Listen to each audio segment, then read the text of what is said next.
শীতকালের ঐতিহ্যবাহী একটি পিঠা দুধ পুলির সহজ রেসিপি। আসসালামু আলাইকুম বন্ধুরা, কেমন আছেন সবাই? আজকে আপনাদেরকে দেখাবো দুধ পুলির সহজ একটি রেসিপি। প্রথমে একটি বাটিতে আমি চালের গুঁড়ো নিয়ে নিলাম, তার মধ্যে লবণ ও গরম পানি দিয়ে একটি সফট ডো তৈরি করে 20 মিনিটের জন্য আমি রেস্টে রেখে দিব। এবার আমি চুলার মধ্যে একটি প্যান দিয়ে আর নারিকেল আর গুড় দিয়ে এই পিঠার পুরটা তৈরি করে নিব। নারিকেল আর গুড় জাল করার পরে একটু পানি বের হবে, ওই পানিটা শুকিয়ে আসলেই আমি পুরটা নামিয়ে নিব।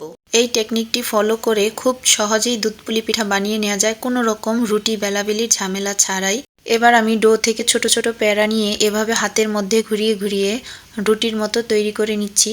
একটা বাটির মতো হবে, ঠিক ভিডিওতে যেভাবে দেখানো হচ্ছে এভাবে। এবার এর মধ্যে আমি পুরটাকে দিয়ে আবার হাত দিয়ে মুখটা সিল করে দিব খুব ভালোভাবে। আমি ভিডিওতে পুরো প্রসেসটা দেখিয়ে দিচ্ছি আপনাদের সুবিধার্থে। ঠিক এভাবে করে আমি মুখটা আবার সিল করে দিলাম। এতে করে আমি যখন গরম দুধে এইটাকে ছাড়বো, একটিও আমার ভেঙে যাবে না বা ফেটে যাবে না। যখন দুধটা গরম হয়ে আসছে, আমি দুধের মধ্যে গুড় দিয়ে দিলাম।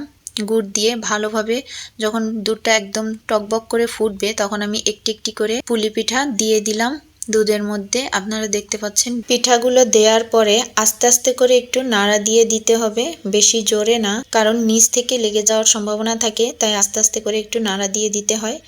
যখন নাড়তে নাড়তে দেখবেন যে পিঠাগুলো এভাবে ভেসে উঠেছে, ব্যাস তার মানে পিঠা আমার তৈরি। এবার এভাবে করে গরম গরমও এটা আপনারা খেয়ে নিতে পারেন, অথবা এটাকে আরও কিছুক্ষণ দুধের মধ্যে রেখে দিয়েও খেতে পারেন।